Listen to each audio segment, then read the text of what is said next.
Hello there, ladies and gentlemen. Moletrap here, coming at you with another StarCraft commentary. This is another game from the Tucson MBCGame Team League Finals. This is the final best of 7. SK Telecom knocked out of the finals of the winners bracket, fought their way back through KT to get here to the grand finals to rematch against Team Greatest One, which again in the future would end up turning into CJ Entis. And I wonder if that's you know what, I wonder if the sponsorship may have been when the people changed teams. Actually, I was talking about this at the end of the last game, that two of the players here, GoRush and Midas, are Greatest One team members, and they ended up on SKT as well later on. But I don't know if that's actually coincidental or not with the fact that CJ took over. I think CJ might have been, the name change might have been later. But anyway, Boxer was always on SK Telecom, and here he is in the top right of Detonation, and he's gonna be playing against GoRush, the brown or orange Zerg, I guess, in the bottom left. Let's take it. I just casted a game on Detonation the other day, but let's take a quick look at the map again. It's a 2-spawn map. It looks kind of like it should be a 4-player map almost, because there's these kind of two almost base-like raised areas on the top left and the bottom right, but there's no base there. Those are just terrain. So, and this is the map that has the minerals in the middle. So if you go around the minerals, you have to go all the way around here, I'm going to use, I did this before, this is kind of funny, but not the most professional, but, you know, when I don't have time to do this too professionally, sorry about that. But anyway, I'm going to use my logo as a pointer. Wait, is this someone's mom in the audience? I think it is. Anyway, so I'm going to use my logo as a pointer. So, oh, hold on. It's behind the map. It's behind the map. Sorry, guys. Professional caster, by the way. So you go down out of your little double ramp here, and so I'm using like the top left corner. You have to go all the way around, and then all the way around, and then up this ramp. So it's very, very difficult to go all the way around and attack by land, basically. Whereas if you go through these minerals, if you mine these out, which I think it's like 3-ish trips, or maybe 4 or 5, to mine out these minerals in the middle, then you can just get straight through the middle of the map, basically. And it makes it a much shorter rush distance. But anyway, so that's a little bit overview of the map. And let's go ahead and turn that off there. And see what's going on actually in the game. Boxer getting 2 barracks. Again, this is 2004, so this is very, very standard play for, you know, I think oftentimes if you saw two barracks first in 2022, you'd be like, oh, it's a rush. But this is just normal. You just get 2 barracks, get your academy, get out 5 or 6 marines, and then when your academy finishes, you get stim, you get a fire bat and a medic, and you push out with a small force. It's very, very standard, typical play for this point in time in the meta. And so Boxer looks like he's going to go for something like that. Curious to see if he is going to send out like an SCV to try and mine out some minerals to try and put a little bit more pressure on. Yeah. So there we go. You can't really read it, but I think it says like 20. It's double digits. It's hard to see. It says 22 minerals or something. I don't know. Maybe it says 11, 12. I think it's probably 12 would be my guess. Anyway, we'll find out how many trips it takes to get to the center of Detonation F. Spawning pool almost complete here. We do have an expansion up going for GoRush as well in that extra base. And so, you know, this is a place where the Zerg actually probably wants to have a little bit more time. So that's why I'm not surprised to see Boxer kind of mining out those minerals to try and make sure that the rush distance is a little bit closer. So is that 2 trips? I think we've seen 2 trips now against that mineral line. So Boxer really wants to try and push in there. And, you know, the minerals, we've seen them also on this map be a really interesting situation where they end up, okay, so it's 3 trips. 3 trips that it takes to mine out those minerals. Is he going to go ahead and mine out the minerals on the second set? It's going to be much more difficult to get SCVs to go that far away, but he might have a timing worked out for this in order to do that, you know. In this sort of a situation, it's common, I think, for teams to plan out who's going to go on which map. Obviously, it's Winners League format, so if someone stays in the chair and fights against the next map, obviously that's great because they won a match, right? But who you put in at different points in time in case of a loss is a sniper situation, and he's whoa, Boxer's getting 2 factories. Whoa, okay, this is definitely unorthodox, but you know what? If there was any player in the world that you would expect the unexpected from, it is Boxer. The unorthodox, you know, it's basically his middle name almost. 2 factories going up here, no academy. Is GoRush gonna smell this out? Is he gonna figure this out? Is he gonna see, okay, the academy's there actually, it's just very late. So this might even be like a tank medic marine push. Like he might just actually like, instead of like trying to rush with these 2 factories, he might just try and get a few tanks out and get siege mode and just do like a sort of a somewhat fast push with tanks as well. Now if he runs his lings up there, he's gonna see that there's no medics or fire bats. I don't know if he's quite gotten wind of that yet, though, is the thing. Now GoRush has actually been playing a little bit greedy here. He's counting on the fact that there's a very long walking distance for those Marines, even with 1 mineral patch mined out in the middle, still pretty long rush distance.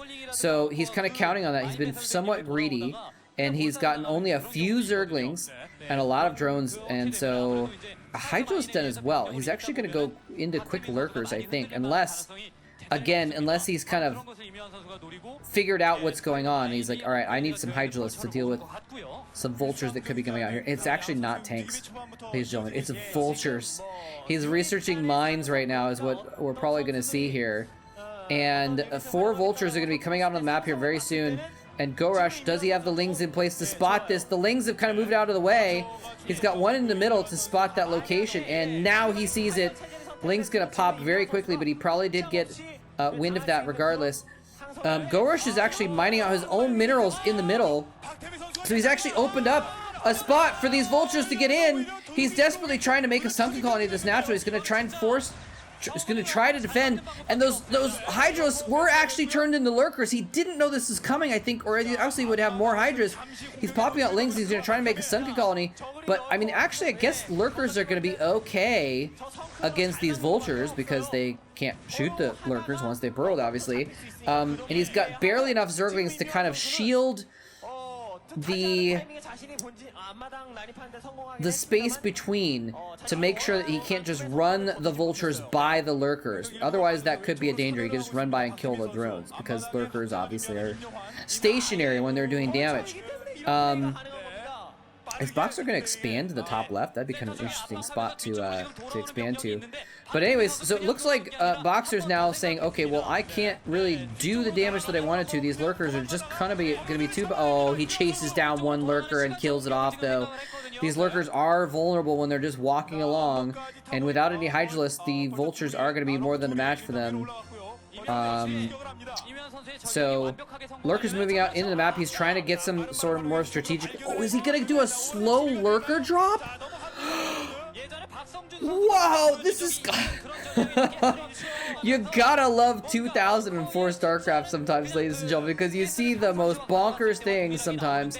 And so we're actually seeing 2 barracks, Marines, slight pressure into 2 factory vulture pressure into lurker drop. He actually has finished upgrading the speed upgrade as well for the Overlord, so he's going to be able to try and get in here. There is a comset station, but is he going to have enough comset to deal with these lurkers?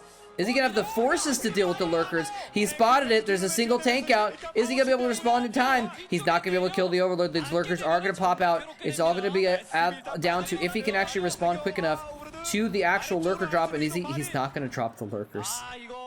He's just going to run on by. He's not even going to drop them out. He's just like, all right, well, you know what? These lurkers are going to die if I drop them out. There's a tank here. And he can run the SCVs and just kill the lurkers. So I'm just going to keep the lurkers alive so they can kill other stuff another time. And he just runs them right back out again. So a little anticlimactic, but very smart play by Boxer in his defense, and very smart play by GoRush in his preservation of his units. Did another drop on this expansion of Boxers as well to try and get some hits there. Looks like they might have gotten 1 or 2 SCD kills theoretically, but not. It looks like the transfer hadn't happened yet, so Not a lot of damage done there, but he is going to be very annoying. He's going to stop Boxer from mining there for a bit. He has to kind of be in two places at once. He needs to wait until he has enough tanks to deal with both locations, because if he pulls his tanks to the natural to deal with those one or two lurkers there, this is what's going to happen. The lurkers are going to come in the back. Oh my god, she's so excited about this. She is so worried about those lurkers.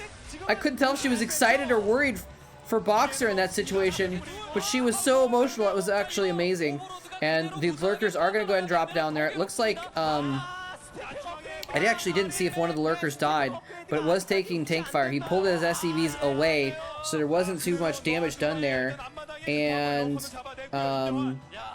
yeah, so Boxer has kind of averted tragedy in general. He's got enough tanks to his natural to kill those lurkers as well.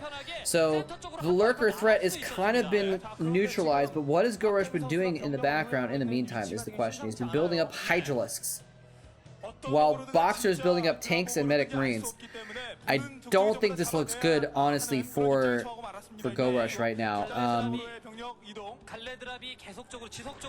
You know, does he even have a Spire? He needs Mutalisks right now. The Hydras are not the play, I don't think. Of course, he didn't necessarily know that. Boxer was going to be shifting out of the Vultures and getting more tanks. He needed the Hydralisks to deal with the Vultures. But, you know, it's not over yet. And, you know, if you have more forces, you can, of course... Man, the intensity on the people's faces. The crowd was so invested in these games back in these days, man. It's the Korean fans are just so passionate about StarCraft. It's pretty amazing. Not that foreign fans are not as well sometimes, but it's just kind of cool to see how invested the fans were in these games. I feel like maybe even more so back in the old days, right? I don't know. I mean, the largest crowds were in 2004, so I don't know, it's just something to think about. Anyway, we do have Hydralisk being loaded up. He did get the drops for those lurkers. Hydralisk drops, maybe a good play here. He's got several overlords full of units. He's going for a big drop into the main base. Is this going to pay off? I don't know, because Boxer could theoretically bring his tanks back and deal with this very easily. He's trying to build up more production facilities as well. Here comes the drop. I don't know if this is big enough to do enough damage based on the amount of defenses that Boxer has. Is he going to be quick enough to pull back his forces? Does he want to pull back his forces? If he does, he lays himself vulnerable to a counterattack. Here he comes in. There's lurkers mixed in here as well. He's going to drop on top of those tanks. The tanks that were in the main already have been killed off. And the Hydralisks now have a free reign to do some damage as well. There's lurkers. They're not quite in the best position to actually kill off the SCVs, and this is what I was talking about. The turret has actually blocked the gap in the minerals so that he can't counterattack because he left those tanks there. So he's just dealing with this drop with the forces that he has on hand. The lurkers have changed position. Oh no, they attacked to the right instead of to the left. They had an opportunity to slaughter a dozen SCVs in one fell swoop, but instead the swoop was not very fell and only killed a couple SCVs. Boxer is having to struggle to defend though. He's got he lost those tanks there, but he's brought a couple more tanks in. I think they were actually just tanks that popped out of those factories, and they're in a pretty good spot to defend this against those Hydralisks without taking too much damage. And so he is going to slowly and steadily clear this up. Although he has lost one of the comsat stations, his other comsat is still strong though from his natural, and he's able to kill off the lurker. So a tragedy averted for Boxer. He's dealt with that very well. Didn't lose very much stuff at all. Another sort of counterattack from the side. He couldn't go in where the minerals were blocking in the middle of the map, so he actually ran his units around the side instead, because the middle is not the only way to go. Remember, there's that longer route. But Boxer's just too well defended. His tanks are in perfect positions to shadow each other and stop the Hydralisks from attacking from any specific angle. So I would love to see a bunch of mutas fly out right now. He doesn't have very many Marines. He doesn't have almost any turrets. He's got a couple around, but they're mostly, you know, positioned for lurker defense. We're looking around. We see that GoRush has made another base, but he's never made that Spire. And the single Vulture is just going to be a little bit annoying here for a moment, but it's going to get picked off as well. Anyway, yeah, I'd love to see some mutas pop out, but we're looking around all of his bases. He has like 4 hatcheries, maybe 5, but no Spire. Boxer, on the other hand, is also not really teched up very much. He doesn't have a starport. So wait, did he let the refinery burned down? I think the refinery just burned down. He didn't repair it. He got 3 SCVs mining it, but not one of them repairing it, so... he's gonna lose that refinery, he's gonna have to rebuild it, but... You know, he's not going for vessels, so it's not a huge loss. But, yeah, more lurkers and hydras. I mean, was this the play in 2004? To just outmass your opponent? He has taken the map, you know. He's got 3 bases, and I think he's thinking about getting a 4th. Boxer's kind of stuck on 2. It's going to be very difficult for him to try and get out on the map to get an additional base at this point. GoRush has the overlords spread out as well, so he's got good vision on the map too. So if there are any vulture run-bys or what have you, he's pretty well situated to deal with it. Boxer going up to 5 barracks. So he is just going to go for this, you know, again, early meta biomech play. It's very natural, right? You think you want tanks to kill stuff at range, to threaten the lurkers and kill the static defenses like sunken colonies, and you want a bunch of medic marines to kill anything else that gets near your mech. Very typical, very natural strategy for Terran, right? And it's kind of interesting that then, like, you know, a couple years after this, few years after this, we get into the SK Terran play, which is completely different strategy where you don't spend any of your gas on tanks and you spend it only on vessels and you just irradiate stuff instead. You'd be more mobile than the tanks can allow for. So that's one of the reasons why it's fun to look back at these old games, you know. But in the meantime, Boxer has 1,000,000 tanks. He actually has, like, I think 12 or 14 tanks at this point, and he's looking to push out. He's got his SCVs close enough to this mineral line in the middle that he can actually mine it out with his expansion and clear this up pretty easily if he wants to push forward. It was a really genius spot, actually, though. Mining out those minerals to get through, and then putting a turret in the gap to block it, and then putting a bunker behind that just to make sure that it's not too easy to knock down that turret and bust through. Really cool defensive spot here by Boxer, forcing GoRush to not be able to run up the middle very easily. And leaving the tanks there, of course, as well. But, yeah, so now Boxer's going to mine that out and make a hole for him to push through the middle. GoRush, I believe, has already mined out his minerals as well, just to make sure that he has more mobility on the map. But this is going to be a super strong push, ladies and gentlemen. 12 tanks. Actually, he's leaving some tanks behind, and some Marines, actually. Even a bunker in the middle of his base for defense in case of a counterattack. And it's a smart move because there's always the threat of another drop. And it looks like GoRush did have some overlords. Maybe I saw that wrong, but I thought he had some overlords that were moving into position for another drop too. But no vessels at all. No starport, so he has 0 vessels, so he's just going to be forced to scan over and over again as he pushes across the map, which is going to be really difficult to pull off. It looks like GoRush is trying to go in for the kill, though. The tanks are kind of left alone on the side, so he's able to move off the Hydrals, but tanks are just absolutely gonna slaughter. Oh my god, the Hydrals just get demolished there. Oh my god, someday someone's gonna build a hotel on that part of this map, and it's gonna be haunted by the Zerg graveyard buried beneath it. It's gonna be the location for a horror movie someday, because that was an absolute slaughter. I don't know why he attacked so many Hydras into the tanks. It looks like he saw an opportunity where he's like, okay, you know what? The tanks are by themselves. I can run in here and I can snipe them quick enough, maybe. But he just didn't get close enough in time. The Hydros were still not close enough to tanks that they were, like, within the crucial range, and he just lost every single Hydralist in one moment almost. And now there's nothing to stop this army from barreling down the center of the map through that gap in the minerals that GoRush himself created earlier on, and even moving a couple tanks up there to attack the third base to get the drones there as well. Very intelligent spot there. And, yeah, I think GoRush is probably done for at this point. I mean, I'm not sure exactly what else to say. I'm not sure if there's something I'm missing here, to be honest with you. If any of you happen to have been active players in the early days of StarCraft and you want to tell me what I'm missing here, but making a bunch of Hydralisks against mass tanks and then attack moving into the tanks, just doesn't seem to be the play, and it has not turned out well for him at all. And he's actually going to be running tanks up those tiny little ramps into GoRush's main as well. He doesn't have anything to deal with this. Again, I gotta say, like, imagine if he had mutas, you know? Imagine if he had some mutas.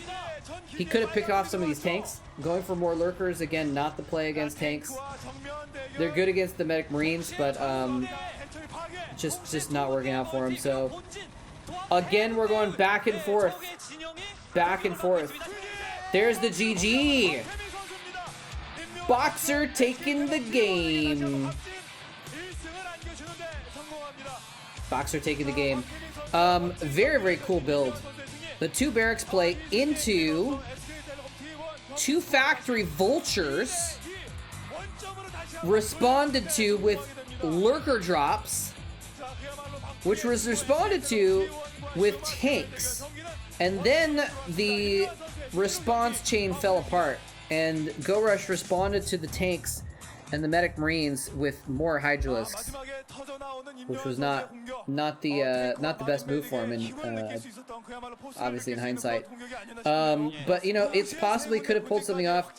Maybe if he'd had overlords and he dropped those hydras on top of the tanks instead of attack moving in there.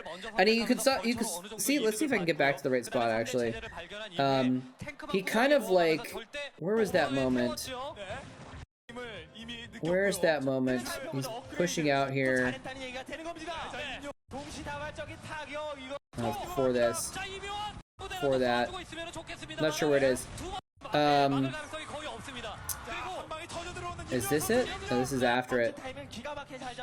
Anyway, point being, he had a moment where the tanks were kind of like off on their own, right? And he spotted an opportunity. It was even before this, actually. He spotted an opportunity. There it is. Where the tanks were left alone, where the medic marines were not there to protect them. He was moving in lurkers inside. Here we go. So here, this is the moment. This is the crucial moment. He's got all these hydralisks, and it looks like he had the thought that if I move in here and get up next to these tanks quick enough, I can demolish them. And which is true. If he somehow was able to get close enough to these tanks that they weren't able to just slaughter him, or the splash damage was affecting him, he could have easily taken out these, looks like 8 or 9 tanks. And he kind of gets almost close enough. Almost close enough. But most of the hydras did not move close enough. And he was just like, move, attack, move, attack, move, attack. And it was just a little bit too slow. The medic marines came up to support as well. And just an absolute... there's a word I'm looking for that's not coming to mind, but a place where a lot of things died on this battlefield here. You can just see all of the hydralisk bodies obliterated in this location, and that was the moment where Boxer won the game. It was kind of